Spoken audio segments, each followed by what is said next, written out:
ॐ गं गणपतये नमः। ॐ ऐं सरस्वत्यै नमः।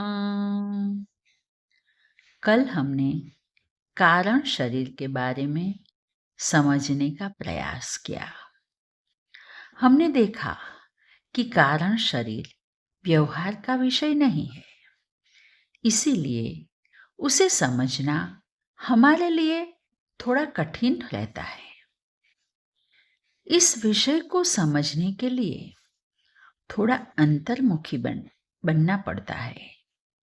बहिर्मुखी व्यक्ति इस विषय को आसानी से नहीं समझ पाता, क्योंकि यह विषय मन, बुद्धि या इंद्रिय का विषय नहीं है। यदि वह मन, बुद्धि और इंद्रिय का विषय नहीं है, तो वह है यह हम कैसे जानें? शास्त्र में मैं का स्वरूप ज्ञान को बताया गया है। यह ज्ञान का अभाव ही तो कारण शरीर है। दूसरा अविद्या रूप कहा गया। अविद्या का अर्थ है सत स्वरूप का अज्ञान।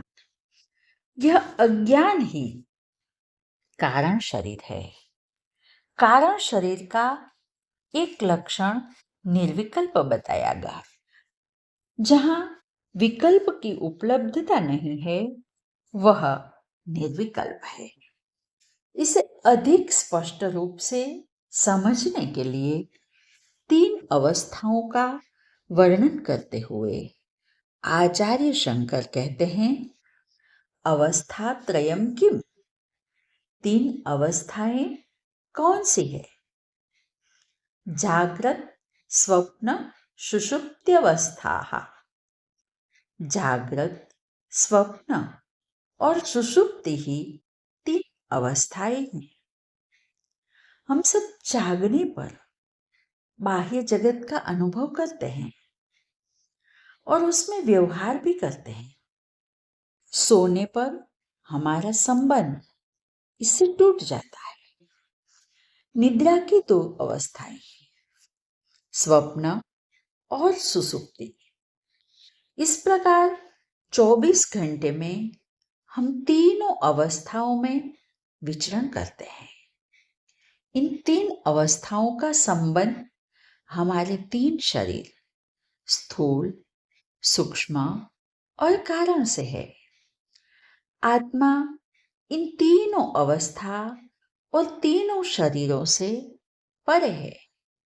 आत्मा साक्षी है। साक्षात ईक्षते इति साक्षी।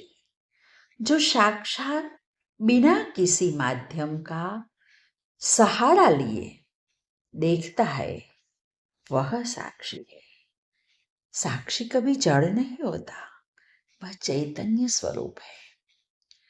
साक्षी कभी घटना का हिस्सा नहीं होता, वह तटस्थ होता है।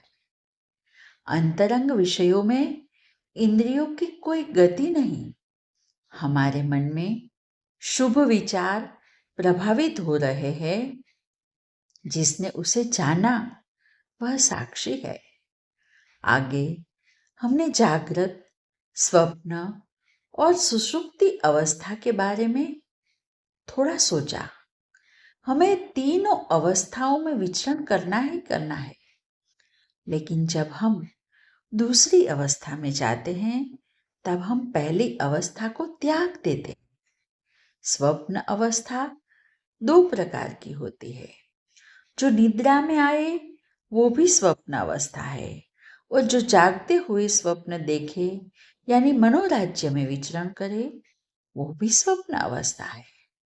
लेकिन मनोराज्य में विषय परिवर्तन की स्वतंत्रता होती है, लेकिन स्वप्न अवस्था में ऐसा नहीं।